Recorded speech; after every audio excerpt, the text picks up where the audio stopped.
Some couples think their marriage is doing better because the fighting stopped.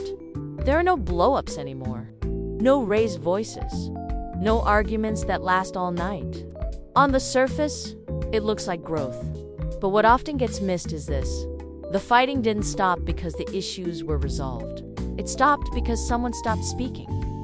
And silence isn't peace. There was a time you talked things through. You challenged each other. You disagreed. You tried to explain how you felt. Now the conversations are surface level. You talk about schedules, bills, kids, who's doing what. But the deeper things stay untouched. The disappointments, the resentment, the loneliness. Not because they aren't there, but because addressing them feels exhausting. So instead of arguing, you withdraw. Silence often gets mistaken for maturity, but silence is usually a response to pain, not growth. It's what happens after. You've tried to talk and felt dismissed. You've expressed yourself and nothing changed. You've brought up concerns and felt like the problem. Eventually, you stop trying. Not because you don't care, but because caring started to cost too much. This is where many marriages get stuck. You didn't heal, you adapted. You learned what not to say, what not to bring up, what parts of yourself to keep quiet. You learned how to keep the peace by shrinking your needs. And over time, that adaptation becomes distance. A quiet marriage is not automatically a healthy one. Avoidance can look like peace, but feel like disconnection. You're not arguing because you've already decided it won't matter. You don't want to reopen old wounds. Or you don't want to risk being misunderstood again. But real maturity isn't the absence of hard conversations.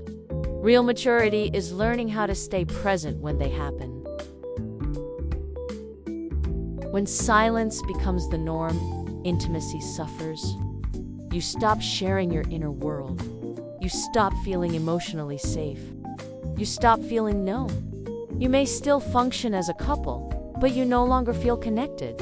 And what makes this dangerous is that from the outside, everything looks fine. But inside, there's emotional loneliness. Distance feels safer because it protects you. It protects you from rejection, from disappointment, from conflict. But it also blocks closeness. And a marriage can survive conflict, but it can't survive emotional absence. Marriage was designed for connection, not avoidance. You can't build oneness while emotionally hiding. You can't heal what never gets named. Silence doesn't resolve issues, it just buries them. If this sounds familiar, here's where to start. Reconnection doesn't begin with confrontation. It begins with honesty. That might sound like, I feel like we've stopped talking, and I miss you. I don't want to argue, but I don't want to stay distant either. Can we learn how to talk again without shutting down?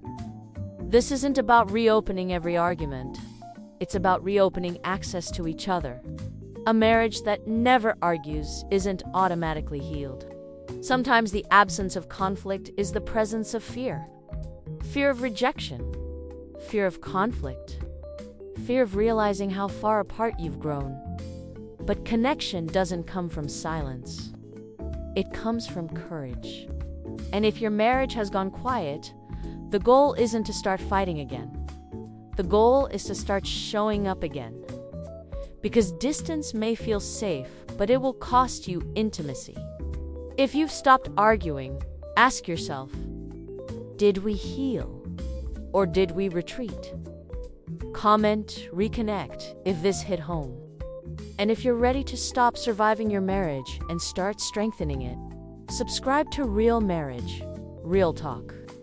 Because silence is not peace, and distance is not safety. Connection is.